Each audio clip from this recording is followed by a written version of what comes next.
All right, now it is time for another video to make you some good old soup, or you can call it a stew.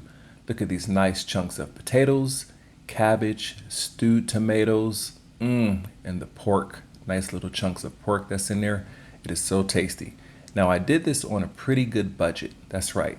I bought a nice pack of pork, and these have the bone in. These are the pork loin shoulders with the bone.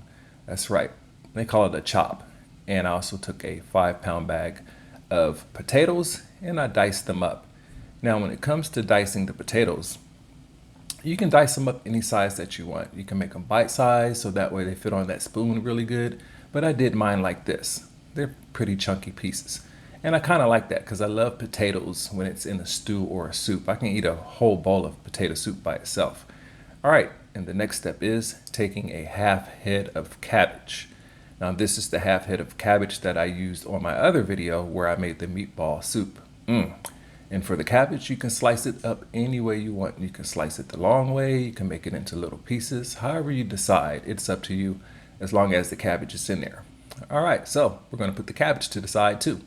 And the next step is the pork. Now I took all of the bones out of the pork and I washed it off, and now I'm just gonna slice the pork up into bite-sized pieces. That way every single spoon can have a nice piece of pork on there with everything else. Now it's time to cook the pork. That's right. We're not going to cook it all the way, but I at least want it to brown up just a little bit.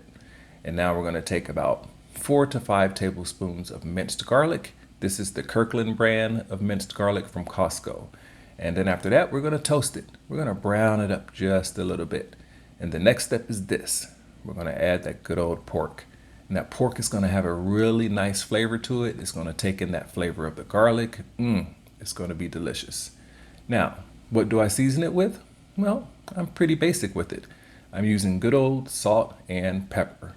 I take a little canister and I put in half pepper, half salt, equal amounts. And that's what I use for most of my meals. I just sprinkle that on there. All right, so we're going to brown up the pork. That's right. It's going to take about 5-10 minutes. And don't have your skillet too high because you don't want to burn it. All right, now that we have the pork nicely browned, we're going to add the cabbage. That cabbage is going to be so tasty. Now, the idea with the cabbage cooked in with the pork is so that way the cabbage can take in some of the flavor of the garlic and the pork. And after we let it steam for about 10-15 minutes, we're going to switch it out. That's right, because this pot, this skillet, is a deep dish one, but it's getting full. So I'm going to take a big old cast iron pot and I'm going to add it all to the pot because we're going to fill this baby up and it's going to be so amazing at the end of it. And all that flavor that you see on the bottom of the skillet, the one that I used to brown the pork, it has some flavor in there. And so I add about 1 cup of chicken broth and I'm going to loosen it up and then I'm going to add it to the pot with everything else.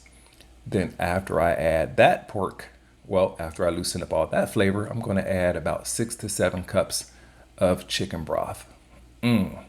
All that flavor. It's going to be delicious. And it's going to have that clean flavor. All right, and now I'm going to add 4 cans of stewed tomatoes. Now, you can use the Italian herb tomatoes, or you can use regular tomatoes, or you can mix it up a little bit, but it's going to have some really good flavor to it. All right, then after that, it's time to add those good old potatoes. There we go. Look at that pot.